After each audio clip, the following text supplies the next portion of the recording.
ಒಂದು ಬುರುಡೆ mask man ನ್ಯಾಯಾಲಯಕ್ಕೆ ಹಾಜರುಪಡಿಸಿದ್ದ ಒಂದು ಬುರುಡೆ ಆತನೇ ಅಂತರಾಗುವಂತೆ ಮಾಡಿದೆ. ಬುರುಡೆಯಿಂದ ಮಾಸ್ಕ್ ಮ್ಯಾನ್ ಚಿನ್ನಯ್ಯ ತಗ್ಲಾಕೊಂಡಿದ್ದು ಹೇಗೆ ಅನ್ನೋದನ್ನ ತೋರಿಸ್ತೀವಿ, ಬನ್ನಿ ನೋಡೋಣ.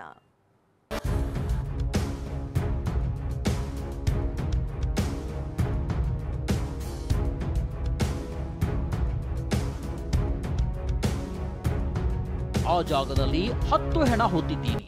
ಇಲ್ಲಿ ಇದೇ ಜಾಗದಲ್ಲಿ 100 ಹೆಣಗಳು ಸಿಗುತ್ತವೆ. ನಾನೇ ನನ್ನ ಕೈಯಾರೆ ಗುಂಡಿ ತೋಡಿ ಮಣ್ಣು ಮಾಡಿದ್ದೀನಿ ಅಂತಿದ್ದ ಚಿನ್ನಯ್ಯನ ನವರಂಗಿ ಆಟ ಬಟಾಬಯಲಾಗಿದೆ.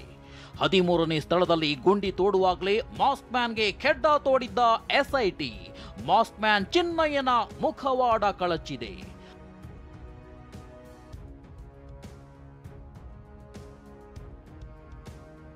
ಕಳಚಿ ಬಿತ್ತು ಬುರುಡೆ ಮಾಸ್ಕ್ ಮ್ಯಾನ್ ಮುಖವಾಡ. ಒಂದು ಬುರುಡೆ 2 ಲಕ್ಷ, ಗುಂಪಿನ ಷಡ್ಯಂತ್ರ. ಧರ್ಮಸ್ಥಳ ಅಸ್ಥಿಪಂಜರ ಕೇಸ್ನ ತನಿಖೆ ರಣರೋಚಕ ತಿರುವು ಪಡೆದುಕೊಂಡಿದೆ. ಧರ್ಮಸ್ಥಳದಲ್ಲಿ 100 ಹೆಣಗಳನ್ನ ಹೂತಿದ್ದೀನಿ ಅಂತ ದೇಶದಲ್ಲಿ ಸಂಚಲನ ಸೃಷ್ಟಿಸಿದ್ದ ಮಾಸ್ಕ್ ಮ್ಯಾನ್ ಚಿನ್ನಯ್ಯನನ್ನೇ SIT ಲಾಕ್ ಮಾಡಿ ಸತ್ಯ ಬಾಯ್ಬಿಡಿಸಿದೆ. SIT ಮುಂದೆ ಚಿನ್ನಯ್ಯನ ಬುರುಡೆ ರಹಸ್ಯ ರಿವೀಲ್ ಆಗಿದೆ.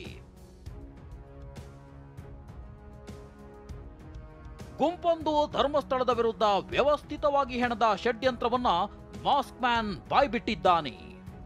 2014ರ ನಂತರ ನಾನು ತಮಿಳುನಾಡಿನಲ್ಲಿ ವಾಸವಿದ್ದೆ. ನನ್ನನ್ನ 2023ರ ಡಿಸೆಂಬರ್ನಲ್ಲಿ ಒಂದು ಗುಂಪು ಸಂಪರ್ಕಿಸಿತ್ತು. ಧರ್ಮಸ್ಥಳದಲ್ಲಿ ಶವಗಳನ್ನ ಹೂತಿರುವ ಬಗ್ಗೆ ನನ್ನನ್ನ ಕೇಳಿತ್ತು. ನಾನು ಲೀಗಲ್ ಆಗಿ ಶವಗಳನ್ನ ಹೂತಿದ್ದೇನೆಂದು ಅವರಿಗೆ ಹೇಳಿದ್ದೆ. ಆದ್ರೆ ಅಕ್ರಮವಾಗಿ ಧರ್ಮಸ್ಥಳದಲ್ಲಿ ಶವಗಳನ್ನ ಹೂತಿದ್ದಾಗಿ ತಪ್ಪೊಪ್ಪಿಗೆ ಹೇಳಿಕೆ ನೀಡುವಂತೆ ಆ ಗುಂಪು ನನಗೆ ಹೇಳಿತ್ತು. ಮಹಿಳೆ ದೂರಿನ ನಂತರ ತಪ್ಪು ಹೇಳಿಕೆ ನೀಡುವಂತೆ ಹೇಳಿದ್ರು. 2023ರ ಡಿಸೆಂಬರ್ನಲ್ಲಿ ನನ್ನನ್ನ ತಮಿಳುನಾಡಿನಿಂದ ಕರೆತಂದ್ರು. ಮೂವರು ಪೊಲೀಸರ ಮುಂದೆ ಏನ್ ಹೇಳಬೇಕೆಂದು ಹೇಳಿಕೊಟ್ರು. ಸುಜಾತಾ ಭಟ್ ದೂರು ನೀಡುವ ತನಕ ಹೇಳಿಕೆ ನೀಡೋದಕ್ಕೆ ಭಯ ಇತ್ತು. ಮೊದಲು ಕೋರ್ಟ್ನಲ್ಲಿ ಹೇಳಿಕೆ ನೀಡೋದಕ್ಕೆ ನನಗೆ ಭಯ ಇತ್ತು. ಸುಜಾತಾ ಭಟ್ ದೂರು ನೀಡಿದ ಬಳಿಕ ನನಗೆ ಧೈರ್ಯ ತುಂಬಿದ್ರು. ಹೀಗಾಗಿ ಪೊಲೀಸರ ಮುಂದೆ ಬಂದು ಒಪ್ಕೊಂಡೆ. ಅದೇ ಗುಂಪು ಬುರುಡೆ ಕೊಟ್ಟು ಪೊಲೀಸರಿಗೆ ಶರಣಾಗುವಂತೆ ಹೇಳಿತ್ತು. ಹಾಗಾಗಿ ಬುರುಡೆ ತಂದು ಆ ಗುಂಪು ಹೇಳಿದ ರೀತಿ ನಡ್ಕೊಂಡೆ. ಈ ಹೇಳಿಕೆಯನ್ನ ಕಳೆದ ಭಾನುವಾರವೇ SIT ಮುಂದೆ ಮಾಸ್ಕ್ ಮ್ಯಾನ್ ಹೇಳಿದ್ದ. ಈ ಸುದ್ದಿಯನ್ನ TV9 ಕೂಡ ಆವತ್ತೇ ಬ್ರೇಕ್ ಮಾಡಿತ್ತು. ಚಿನ್ನಯ್ಯನ ತಪ್ಪೊಪ್ಪಿಗೆ ಹೇಳಿಕೆಯನ್ನ SIT ಸಂಪೂರ್ಣವಾಗಿ ವಿಡಿಯೋ ರೆಕಾರ್ಡ್ ಮಾಡಿಕೊಂಡಿದೆ. ಚಿನ್ನಯ್ಯಗೆ 2 ಲಕ್ಷ ಹಣ ಕೊಟ್ರ ತಿಮರೋಡಿ ಮಟ್ಟಣ್ಣನವರ್. ಇಡೀ ಪ್ರಕರಣಕ್ಕೆ ಮತ್ತೊಂದು ತಿರುವು ಕೊಟ್ಟಿದ್ದು ಹಣದ ವ್ಯವಹಾರ. ಮಾಸ್ಕ್ ಮ್ಯಾನ್ ಒಂದು ಗುಂಪು ಈ ರೀತಿ ಮಾಡುವಂತೆ ಹೇಳಿದೆ ಎಂದಿದ್ದ.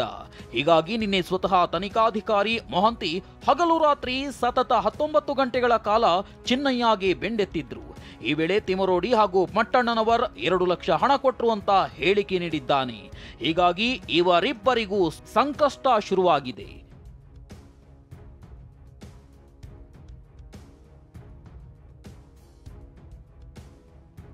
ಬುರುಡೆ ಅಗೆದು ತಂದಿಲ್ಲ, ಗ್ಯಾಂಗ್ ಕೊಟ್ಟು ಕಳಿಸ್ತು. ಜುಲೈ 11ರಂದು ಕೋರ್ಟ್ನಲ್ಲಿ ಬುರುಡೆ ಹಿಡ್ಕೊಂಡು 164 ಅಡಿ ಹೇಳಿಕೆ ನೀಡಿದ್ದ ಮಾಸ್ಕ್ ಮ್ಯಾನ್ SIT ಮುಂದೆ ಬುರುಡೆ ಎಲ್ಲಿಂದ ತಂದ ಅನ್ನೋದನ್ನ ಮಾತ್ರ ಹೇಳೇ ಇರಲಿಲ್ಲ. ಆದ್ರೆ SIT ಬಿಡಬೇಕಲ್ಲ. ಬುರುಡೆನ ಫಾರೆನ್ಸಿಕ್ಗೆ ಕಳಿಸಿದ್ದ ಅಧಿಕಾರಿಗಳು ಕೊನೆಗೂ ಬುರುಡೆ ರಹಸ್ಯ ಕೆದಕಿದ್ದಾರೆ. ನಾನು ಬುರುಡೆನ ಅಗೆದು ತಂದಿಲ್ಲ, ಒಂದು ಗ್ಯಾಂಗ್ ಬುರುಡೆ ಕೊಟ್ಟು ಕಳಿಸ್ತು. ನಾನು ಕೇವಲ ಪಾತ್ರಧಾರಿ, ಸೂತ್ರಧಾರಿ ಬೇರೆ ಇದ್ದಾರೆ ಅನ್ನೋ ವಿಷಯವನ್ನ ಇದೀಗ ಸ್ವತಃ ಮಾಸ್ಕ್ ಮ್ಯಾನ್ SITಗೆ ತಿಳಿಸಿದ್ದಾನೆ. ಹೀಗಾಗಿ ಚಿನ್ನಯ್ಯನನ್ನ ಕೂಡಲೇ ಅರೆಸ್ಟ್ ಮಾಡಿರುವ SIT ಬುರುಡೆ ಷಡ್ಯಂತ್ರದ ಹಿಂದೆ ಬಿದ್ದಿದೆ.